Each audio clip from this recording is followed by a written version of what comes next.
Ce 13 octobre vers 16h19, heure française, un lanceur Falcon Heavy décollait depuis le Kennedy Space Center avec, à son bord, la mission Psyche qui part étudier l'astéroïde du même nom, astéroïde extrêmement riche en métaux et aux origines assez mystérieuses. Mais à quoi ressemble cet astéroïde de 220 km de diamètre? Qu'a-t-il de si intéressant et à quoi va ressembler la mission Psyche? C'est surtout ceci que je vous propose de faire le point aujourd'hui. Mais avant de commencer, comme d'habitude, je tenais à vous inviter à vous abonner si vous ne l'êtes pas encore, ainsi qu'à liker, commenter et partager cet épisode. Sur ce, bienvenue à vous pour une nouvelle dose d'espace.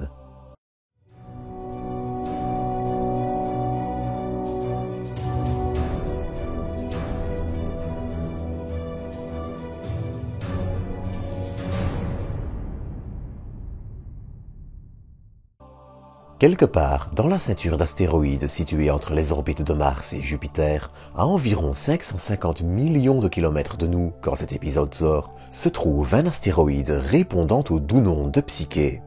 Découvert en mars 1852 par l'astronome italien Annibale de Gasparis, Psyche est un astéroïde dit de type M pour métallique. En effet, avant les années 2010, de premières observations détaillées révèlent une composition de surface de près de 90% de métaux, ce qui, pour le plus gros astéroïde ferreux connu en plus, est tout simplement énorme.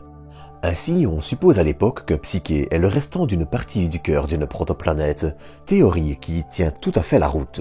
Car il faut le savoir, lorsqu'un système planétaire se forme, on voit apparaître plein de jeunes planètes accrétant de la matière. Or, au fur et à mesure que les petits cailloux, astéroïdes et grains de poussière font gagner de la masse à une planète, les composés les plus lourds, comme les métaux, vont avoir tendance à s'enfoncer vers le centre de la planète.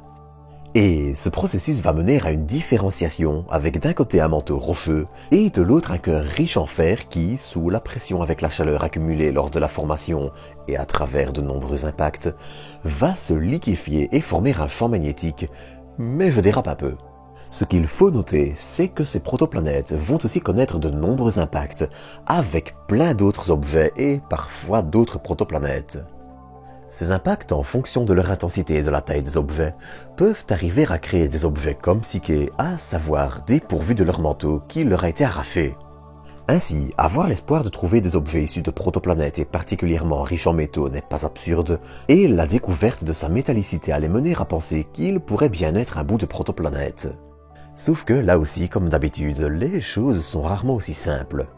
Au début des années 2010, de nouvelles observations abaissent sa métallicité à 30 à 60%, ce qui est toujours énorme, et depuis lors, même si un paquet d'observations radar, d'occultation d'étoiles, d'analyse de sa réflectivité et bien d'autres permettent de bien anticiper ses reliefs, Psyche reste aussi un énorme mystère.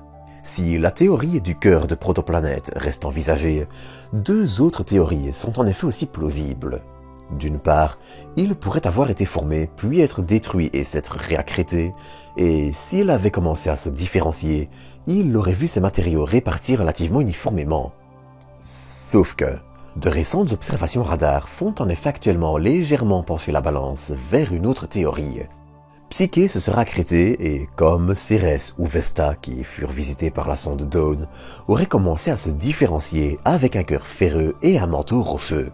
Sauf que, en étant suffisamment chaud, il aurait pu connaître une sorte de volcanisme métallique, faisant remonter les métaux de son cœur à sa surface et expliquant sa métallicité apparente. Et ça pourrait aussi coller avec les observations de différents reliefs et changements d'albédo, la capacité à réfléchir la lumière en gros, dans certaines zones. Vous l'aurez compris en gros, Psyche reste un beau petit mystère. On sait, puisqu'il est riche en fer, qu'il a quelque chose à voir avec les protoplanètes et leurs noyaux, et qu'il a dû avoir une histoire assez chaotique, mais c'est un peu tout. Une chose est cependant certaine. Quelle que soit la réalité que nous découvrirons autour de Psyche, il s'agit d'un objet singulier, que ce soit par son histoire ou son aspect présent, ou même les deux. C'est tout ceci qui allait mener à la sélection en 2017 de Psyche, la sonde, dans le cadre du programme Discovery de la NASA. Pour coller au budget du programme Discovery, Psyche, la sonde, a néanmoins une particularité. Sa plateforme, que l'on nomme le bus, est une plateforme commerciale. Je m'explique.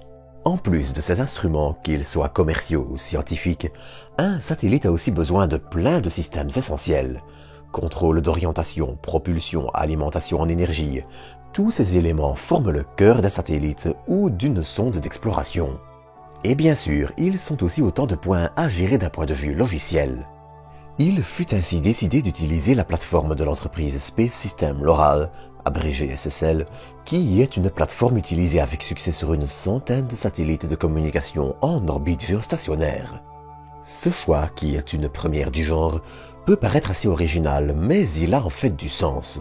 Il permet de réduire les coûts de développement en ne s'inquiétant pas de la propulsion, du guidage, et vous avez compris l'idée. De plus, il permet aussi de se baser sur une plateforme éprouvée et donc aussi d'offrir plus de garanties sur la fiabilité de l'appareil sans devoir tout tester en partant entre guillemets de zéro.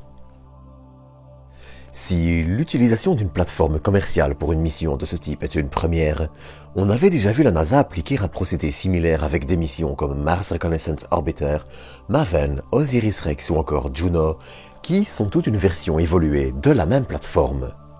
D'ailleurs, pour sa propulsion, Psyche, la sonde, comptera sur un propulseur dit à effet Hall, une sorte de propulseur ionique. Pour rappel, là où un moteur à combustion classique va brûler un mélange d'oxygène et d'hydrogène, par exemple, pour éjecter un gaz chauffé et rapide, un propulseur ionique utilise un courant électrique pour ioniser, donc charger électriquement, un gaz, ce qui aura pour effet de le transformer en plasma et de l'accélérer avant de l'éjecter. Vous pouvez faire une pause banane le temps de digérer tout ça, mais soyez rassurés, ce n'est qu'une digression sans grande importance pour la suite. Car en plus de sa plateforme, Psyche, la sonde, embarque aussi toute une suite d'instruments. Déjà, on retrouve l'imageur PMI, qui seront les caméras utilisées lors de la phase scientifique de la mission, et qui sont couplées à un petit télescope d'une longueur focale de 148 mm. Détail amusant d'ailleurs, l'électronique et les capteurs CCD utilisés sont identiques à ceux utilisés par les caméras Mastcam de Perseverance et Curiosity, caméras auxquelles on doit ce genre de photos. Elles permettront notamment de gérer la navigation, la détection de niveau de réflexion de la surface, la détection d'olivine, de pyroxène et de sulfure de calcium. Ces caméras seront épaulées par des spectromètres à neutrons et rayons gamma qui permettront la détection et la mesure des concentrations élevées d'hydrogène et de carbone, mais aussi de mesurer la présence et quantité de fer, nickel, soufre, silicium, potassium, calcium, tritium, uranium, tartopome, babaorum et petit bonhomme. Attendez, je suis en train de lire le mauvais truc là, moi. Ah, oui. Reprenons. Là aussi, la suite de spectromètres dérivés de missions à succès, puisqu'elle reprend le spectromètre rayon gamma dérivé de Messenger, qui étudie à Mercure, et un spectromètre à neutrons dérivé de Lunar Prospector. Enfin, on notera un magnétomètre permettant de mesurer la métallicité des entrailles de Psyche, l'astéroïde, venant d'une partie des missions d'étude de la magnétosphère terrestre, baptisée MMS, et enfin, un instrument radio qui permettra de mesurer le champ gravitationnel de Psyche, l'astéroïde, et d'y trouver par exemple des régions plus ou moins denses. Et avec tout ça, la liste des objectifs de Psyche, la sonde, est longue. Comprendre un peu mieux ce type de corps jamais exploré, les similitudes avec les protoplanètes, et donc aussi mieux comprendre la formation des planètes, ainsi que comprendre si les matériaux de Psyche ont fondu et été au cœur d'une planète, ou s'ils sont encore dans leur état naturel. Elle doit aussi déterminer l'âge de Psyche, l'astéroïde, et ses différentes régions pour retracer son histoire, comment ces petits corps incorporent différents éléments comparés à la Terre, déterminer ses conditions de formation et l'oxydation des métaux, et enfin, si Psyche a perdu ou non son manteau, et si oui, comment, s'il a produit un champ magnétique par le passé, s'il s'est refroidi de l'intérieur ou de l'extérieur, la formation d'alliage dans un cœur de protoplanète, si les cratères d'impact se comportent de la même façon dans un milieu métallique, et encore bien d'autres. Tout ça, ce sont autant de questions qui se posent sur Psyche, l'astéroïde, et autant d'objectifs pour Psyche, la sonde. Et ce, en plus d'embarquer une expérience de communication par laser avec la Terre, ce qui sera aussi une première sur de telles distances, et pourrait permettre à l'avenir de considérablement améliorer les débits pour la communication avec des sondes interplanétaires, mais bref. Si tout se passe bien, Psyche, la sonde, arrivera autour de Psyche, l'astéroïde, en août 2029 et l'explorera pour au minimum 21 mois. Mais ça, on en reparlera encore. D'ici là, à bientôt pour de nouvelles doses d'espace.